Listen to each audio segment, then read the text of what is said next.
The Maharlika warriors, lost legends of pre-colonial Philippines.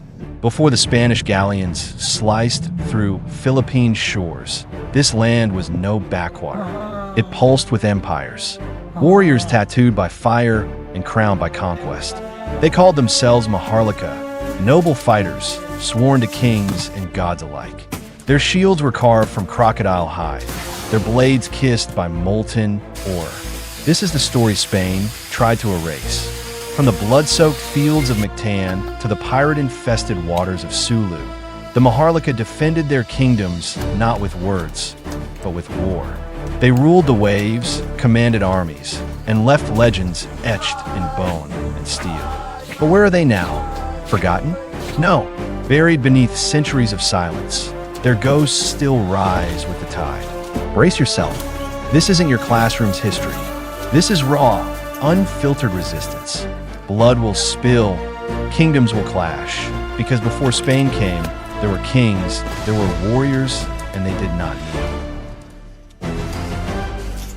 Tondo was no myth. It was a kingdom of fire and gold, with a fleet that rivaled the Chinese. Under the moonlight, its warriors struck without mercy. Clad in bark armor, armed with Campilon and Chris, they descended on rival Datis like wolves in the dark. Tonight, the blood of traitors drenches the bamboo floors. Heads roll, torches blaze, and screams echo across the riverbanks. At the front, the Datu's war chief, eyes painted red, fights like a storm. He impales a traitor on a spear, rips his blade from another's ribs, and shouts a war cry that shakes the mangroves. Tondo wasn't just politics. It was war made art. And when the drums stopped, only the Maharlika stood tall. The invaders came centuries later, but Tonda's warriors were already legends. Now forgotten by textbooks, their ghosts linger in the smoke of every battle that followed. Deep in the rainforests of Bohol, where trees whispered old gods' names, rival tribes once tore each other apart, until a greater threat emerged. Pirates from the Sulus, raiders with fire and gunpowder, stormed their shores. For the first time, the Maharlika of Bohol united. They didn't seal peace with handshakes. They slit their palms, bled into a single bowl, and drank. Brotherhood born of battle. Together, they set traps with bamboo spears and buried pitfall graves in jungle paths. The next attack came at dawn. Pirates screamed as spikes pierced their ribs. Spears flew. Warriors emerged like phantoms, blades flashing, eyes wild with fury. The soil drank blood that day, both foreign and native. But the pact held. From that day on, no Sulu pirate dared return. And the Maharlika learned that even scattered tribes, when forged in blood, could become a wall no force could breach. The Spaniards came with crosses and cannons. But Manila had a king, Lakan Dula, and he would not surrender. As Spanish ships loomed over the bay, he gathered his finest Maharlika, warriors with shark-tooth tattoos and fire in their lungs. The city braced for war. When the cannons fired, the warriors didn't flinch. They charged, amid collapsing nipa huts and shrapnel storms. They slashed through armor with Chris and Campilon. One warrior ripped a Spaniard's musket from his hands and beat him to death. Blood soaked the river. The Spanish priest called it savagery. Lakan Dula called it freedom. But the enemy was relentless. One by one, the defenders fell until only their king remained, wounded but unbowed. Lakan Dula's stand was crushed but never erased. His fire lit the spirit of resistance for generations. Spain won that day, but they never truly conquered the Maharlika soul. Before the Spaniards dominated the seas, they feared the Pintados, the tattooed sea lords of the Visayas. With caracoas, sleek warships built for speed, they ruled the waters with thunder. They didn't wait for battle to come. They sailed into it. Storm or calm, the Maharlika cut through waves like arrows. When a Spanish galleon dared patrol their domain, the Visayans struck.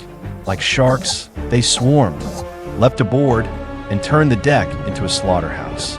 Steel met bone. Blood slicked the ropes. A Visayan warrior beheaded a conquistador and tossed the head into the ocean as a warning. Cannons roared, but the Caracoas slipped between their blasts like shadows. The Spaniards called them demons. We call them legends. The sea belonged to them, not to any king of Spain.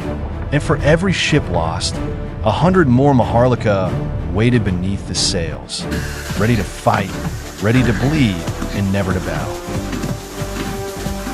Rajah Sulayman once danced with fire.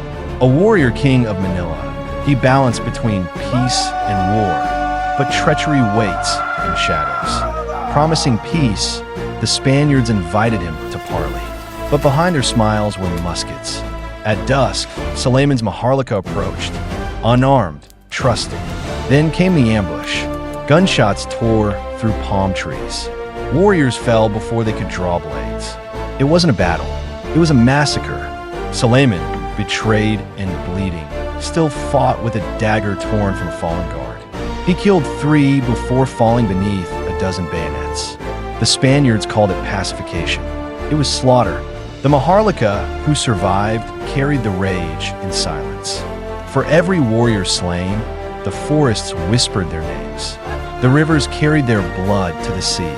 The fire dimmed, but it didn't die. Because Sulayman's legacy isn't defeat, it's defiance. A warning etched in betrayal: trust no invader. Bleed if you must, but never kneel. Time buried their names. The Maharlika became dead. Their blades rusted. Their tattoos faded into dust, but their spirit never died. It lives in every Filipino who refuses to be broken, in every protest against tyranny, in every island that whispers tales of warriors under the moonlight. The Maharlika didn't vanish. They became the soul of a nation, forgotten by colonizers, revived by those who dare to remember. There were kings who ruled without crowns, soldiers who fought without orders, and legends written in blood. And now, their story rises once more. Share it. Keep it burning. Because before Spain came, we were not waiting to be conquered. We were warriors, navigators, empire builders. We were Maharlika. And that fire? It's still in our veins. Subscribe to Timeless Legend and rediscover the warriors they tried to erase. The Maharlika rise again.